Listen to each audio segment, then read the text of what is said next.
Hey guys, welcome back to the Great Ace Attorney Chronicles! Resolve. In the last episode we started the trial of this case, and we had Barak von Zieks in the witness stand as the defendant, make statements about what he saw, and Kazuma kind of destroyed him. And that is a big problem for us, but so we do have new witnesses in the stand, and we are going to have a little bit of chat with them in this episode, so let's get rolling. So witnesses, state your names and occupations for the court.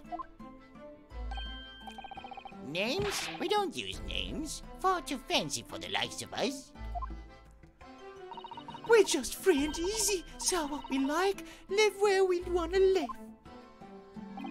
I could give them all a wake and stare as they walk down Fresno and spin a few words into words for them.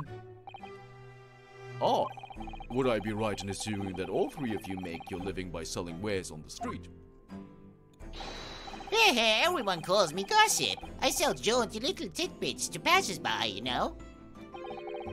Jaunty little tidbits? Got an absolute smasher for you, sir. Right up your jiddle, it is. 6 pence is the price, and not a penny less. Wait, you're actually trying to sell it to me now? Oh, come on, sir. Don't tell me you're not interested. Try the man. Give him the money and see what it is. Pay the man, counsel. Alright, 6 pence it is. You won't regret it, sir. Now get your listening ears on. Just between us, the young couple on Slade Street have just had twins.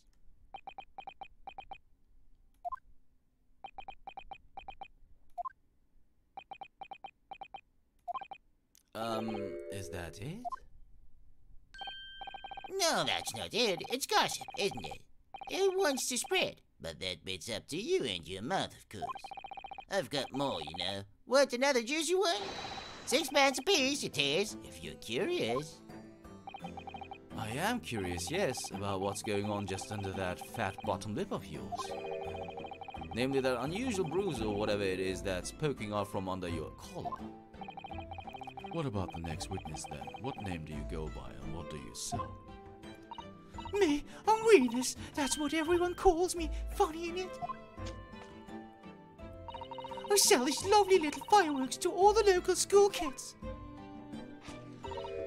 6 pence a pop, what do you say? You weren't exaggerating with little. Do they actually sell? Oh yeah, the second years can't get enough of my Venus firecrackers.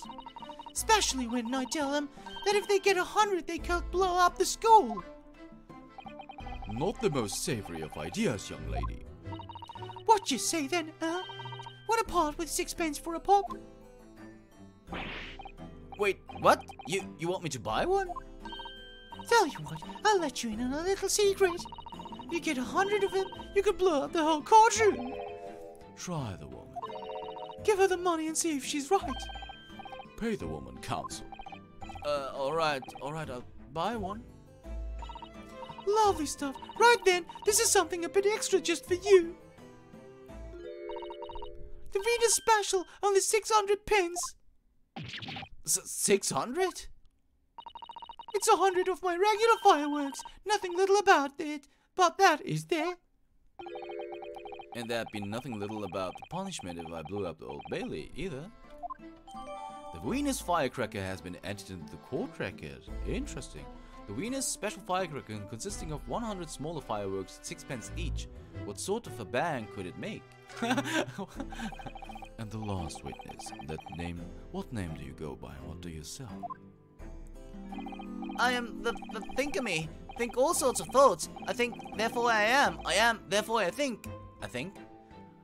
He looks like Beppo, the carriage rider, which we had in the runaway courtroom, I think it's called.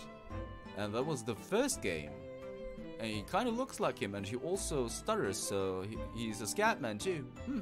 Alright, so let's see what he has to say. But before we do that, I almost forgot the firecracker. We're gonna check out the firecracker, of course.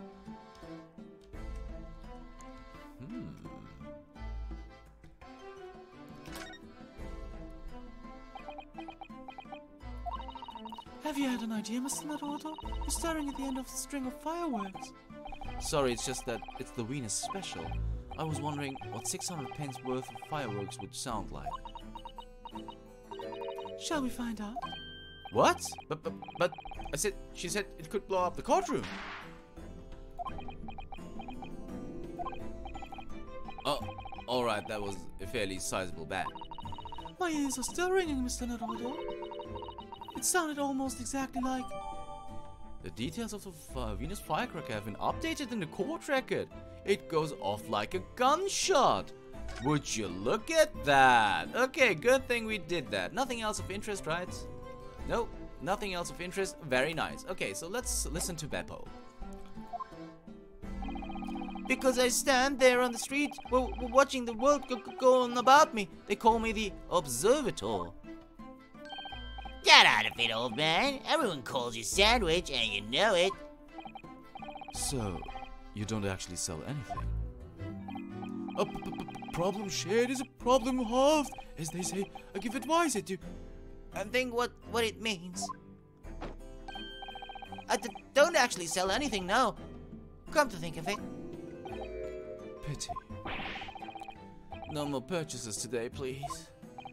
Well, we have quite a cast here, it seems. They conduct their business on Fresno Street from morning until night, my lord. And always in the same place, directly adjacent to the crime scene. I see, and thus they heard the gunshot, I suppose.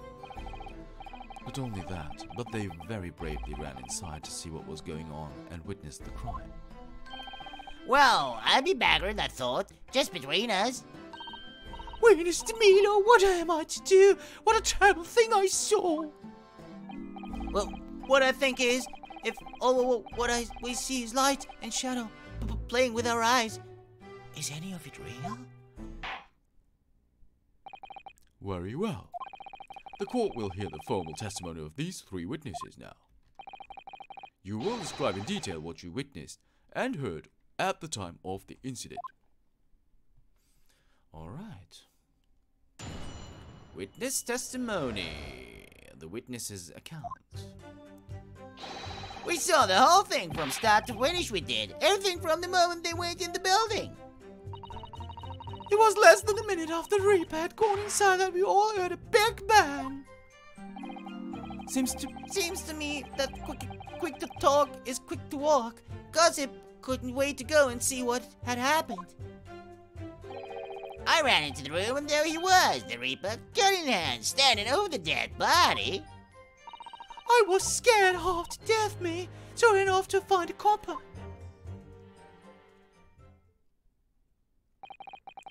If these witnesses were there the whole day and saw everything, who did they see going inside the building?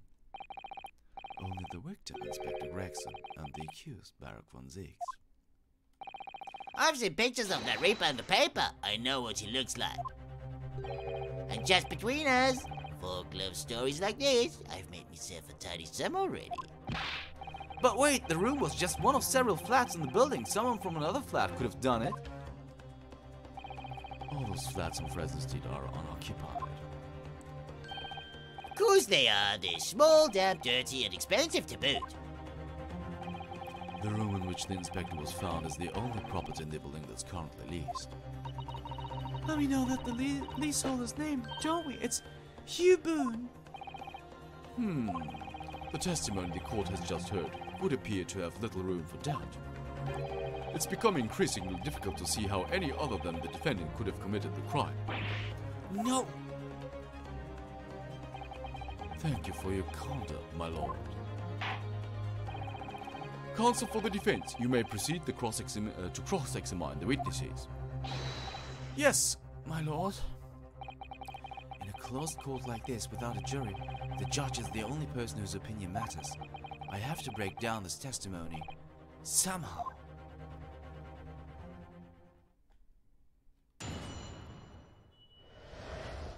The witness's account. We saw the whole thing from start to finish, we did. Everything from the moment they went in the building. Yeah, sure. When you say they, who do you mean exactly? Inspector Gregson and the defendant, Lord von Zieks? I suppose so. The likes of us don't know the names of the high and mighty. But I'll tell you one thing. It was the old Reaper that went and lost, that's for sure and certain. Just behind Inspector Gregson? Did they arrive at the same time as each other? No, not at all. The first fella must have gone inside a good 15 minutes before we heard the gunshot. The victim arrived 50 minutes before? Are you sure about that? Am I sure? Doesn't seem like a half-forgotten fellow with bright hair, red hair like that, does it? Yeah, his hair really were red, weren't it? Redder than my flaming fireworks even. That fiery red mob still but burned in the inside of my eyelids. It is. Wait a minute, you're saying the man was a redhead? Weren't you listening, chum? Aye, he was a redhead. And he had a big trunk with him as well. But Inspector Gregson's hair isn't red. Not by any stretch of the imagination. It seems likely that the person you saw wasn't in fact Inspector Gregson at all, but some other third party. No, I hate to break it to you, but the witnesses are correct. What? Just have a look at this photograph of the victim taken at the scene. Yes, that's Inspector Gregson, all right. And a red hairpiece. Ah, of course. We saw on the floor when we investigated the scene, didn't we? I still refuse to believe Inspector Gregson wore a hairpiece, though. So then why on earth would he have been wearing something like that? The color does seem to suit the man, one might say. The photograph will be submitted as evidence, please, counsel. The photograph of the victim has been entered into the court record. Photograph of the victim. A photographic print of the victim, Inspector Gregson. His body appears to be tightly curled up and there's a red hairpiece on his head. And what became of the trunk that red-headed victim was supposedly carrying? Just before we want to have a look at this, of course.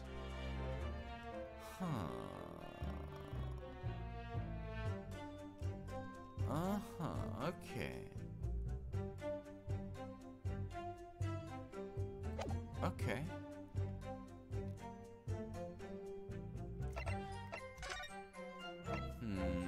Was shot in the chest at close range from the front, resulting in an instant death.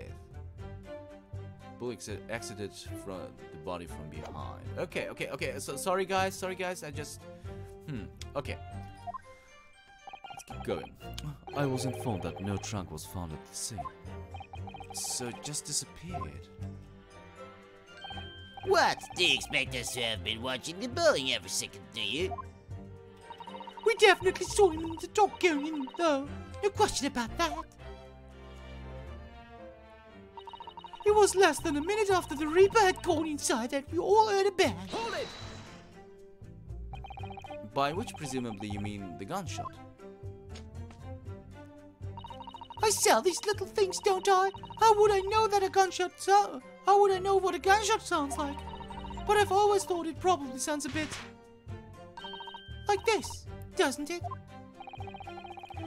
And you say that you heard the noise almost as soon as you saw the defendant here enter the building. That's right. It was almost straight away. Bang it went, just like that. Well, he's the Reaper, isn't he? It's what the French call a fait accompli. Fait accompli, sorry. When the Reaper's around, people are going around. I mean, that's what he does, isn't it? I think we get the message. The Reaper couldn't allow the inspector to live after he'd discovered his secret hideout. There can be no clearer motive for the crime. Yes. It's certainly an eminently credible motive. Great. And at that point, you ran inside. Is that correct? Seems to me that quick to talk is quick to walk. Gossip couldn't wait to go and see what had happened. Hold it! So, when Gossip ran to see what had happened, did you go too? Well, me, I'm a bit hampered, see? All the signs are that I can't move very well. You were away behind, presumably, with that sandwich board around your neck and that big sign in your hand. What a great burden you bear. Pardon me for asking, Mr. Sandwich, but is it possible you and I have met before? I'm not anybody, me. The signs are what make me who I am now. I sign, therefore I am.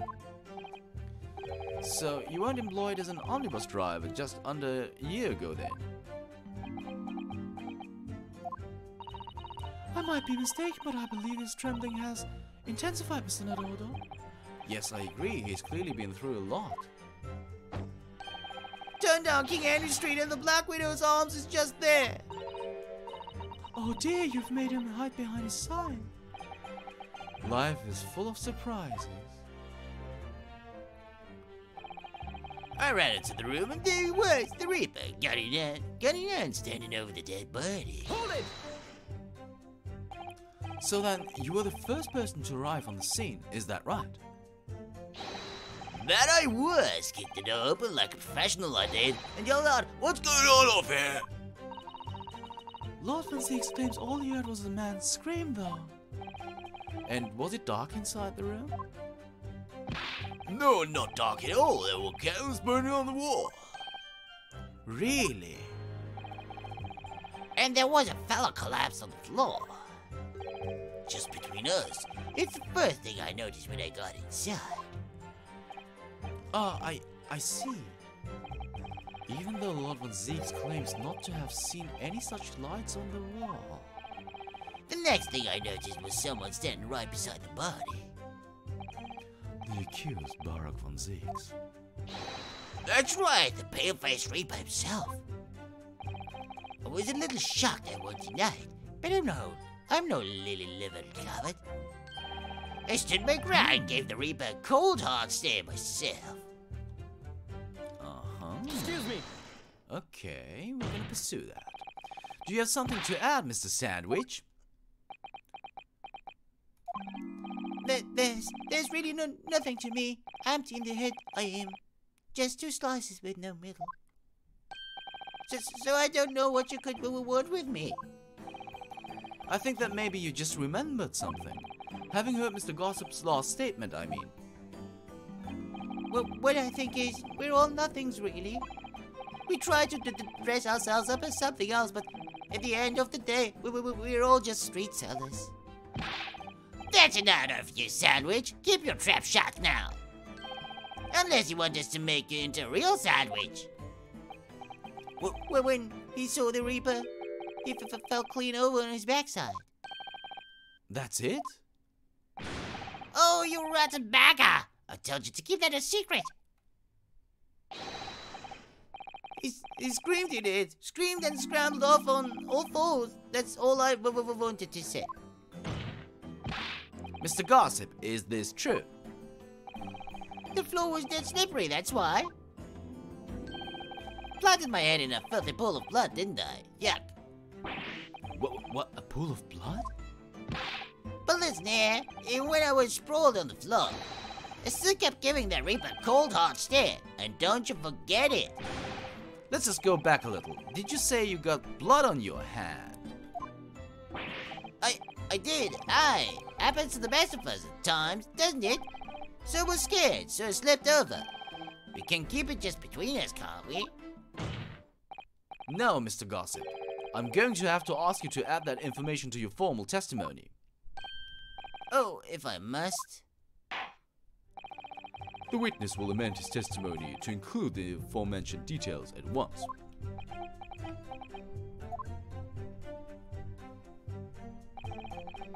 I slipped over and got blood on my hand, so I quickly wiped it off on the floor. Couldn't wait and go see what had happened. Okay, so... Okay, let's just press that. You wiped your hand on the floor? Well, it was blood on his hands, huh? Horrible stuff, and they might have thought I'd done it. No, not And you didn't think that might be a problem? Does it really matter if I left a few grubby handprints on the floor? They got cleaned up in the end, won't they? Don't make such a fuss. That's the message from all of us. Is something wrong, Counsel? No, my lord. I didn't remember anything in the report about a bloody handprint on the floor, that's all. Don't come at me with all that. You can't intimidate me. I know what I did. I wiped it off. On the floor, the blood. I wonder, could that be what happened? Mr. Naruto? I don't have all the answers yet, but I think we may have just uncovered a vital clue. I was scared and half to death me, so I ran off to find a copper. Hold it! So you didn't run into the room with your friends? I'm not that sort of girl. Sorry? I'm a timid little thing. Me. I was too scared to go in there. Ah, right. I see. Old Libby and the witch ran in there, and then I heard a sort of old lady scream. Well, it was me, I swear. If I were a gentleman, I'd stake my honor on it. I wondered what on earth was going on. Which is when you went to find a policeman. And I ran into a cop as soon as I turned the corner. So I brought him straight back to the place. Didn't I do well, huh? Just between us, the copper's eyes nearly popped out of his head when he saw the Reaper. I've never felt more uncomfortable in all my life. And the defendant was arrested on the spot, I believe. Considering the catalogue of killings the Reaper had carried out, it was a particularly inauspicious end.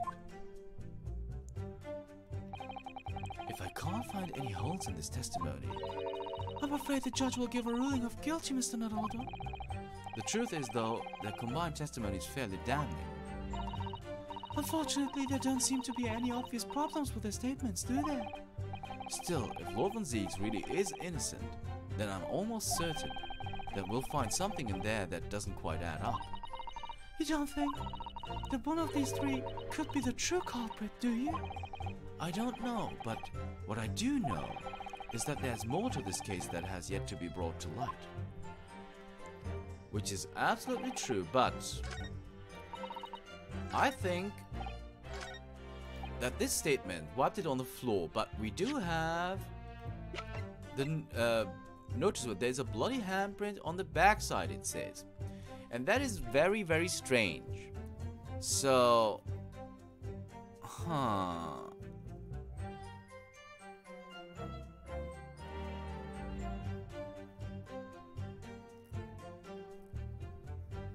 I think that we just present the notice board here. Objection!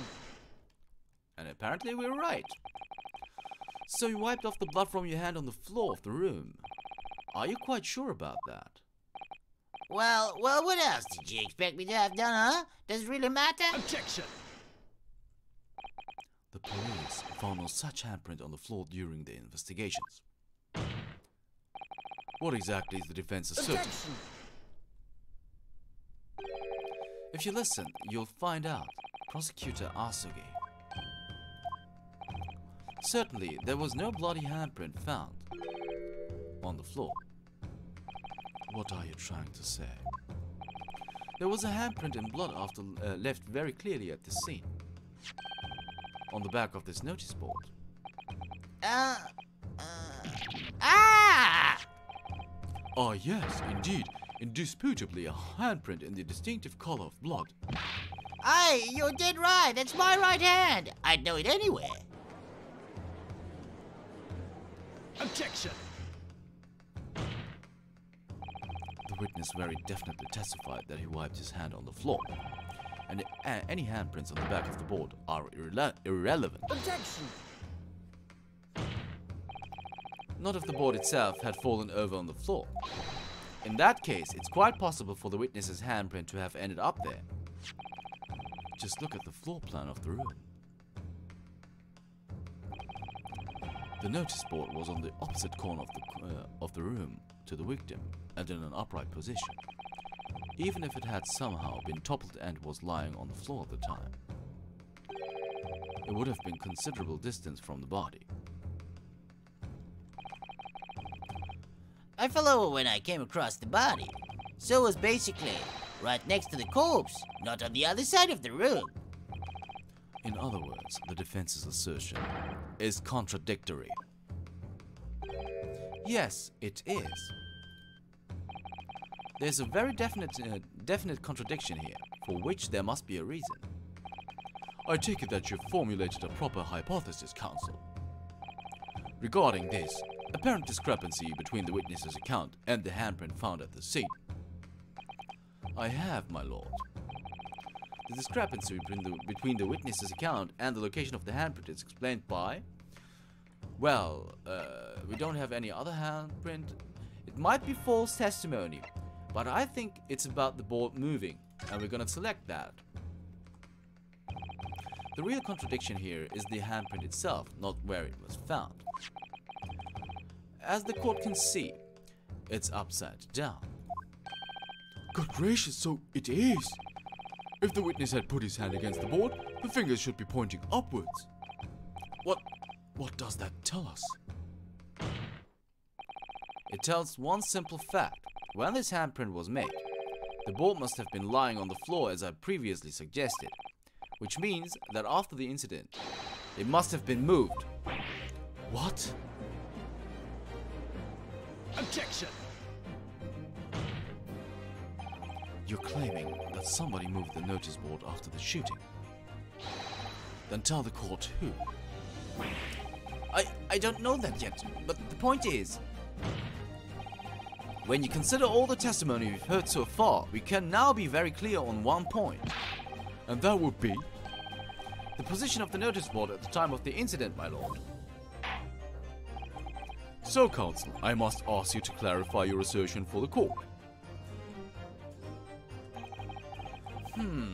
At the time of the incident, where do you maintain the notice board was situated? Well, guys, we are nearing the half-hour mark. I can tell you that I think that... wait a minute. Must be left to the body. Must be here somewhere, and then it was moved there. That's what I think.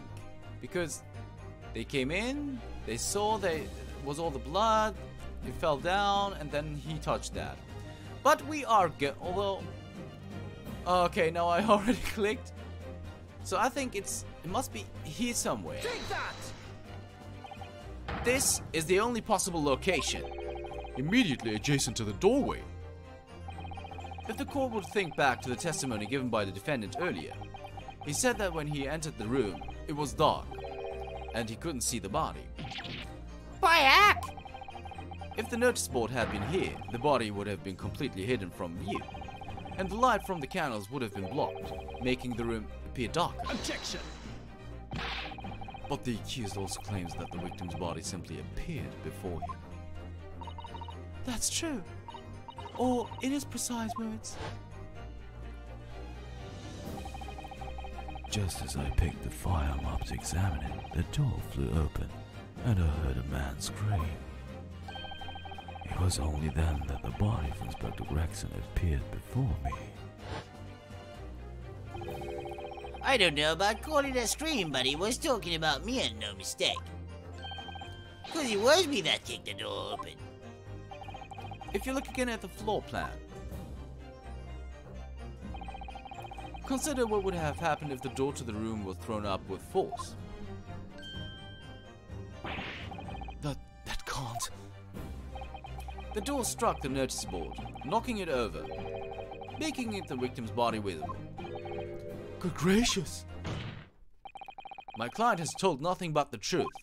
He has simply described what he saw.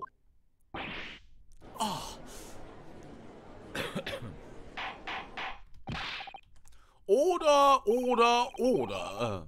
Just double order. Counsel, how has this not come to the light before now? After the incident, somebody must have righted the board and moved it into the position where the police, myself, and my colleagues saw it when we investigated the room. Witness, what have you to say for yourself? What? Me, my lord? You and your fellows were there at the scene before anybody else. It goes without saying that you must know something about the position of the notice board. The witnesses in the stand will testify again. You will each explain exactly what you did upon arriving at the scene of the crime. Stop looking over your glasses at me. I get the message. Wow. Okay. Oh, we still made it. Okay, it's pretty much, we just reached the half-hour mark, pretty much. So, if you want to know what the mystery of the moving board is, you'll have to tune in next time for the Great Ace Attorney Chronicles. Resolve. See you then.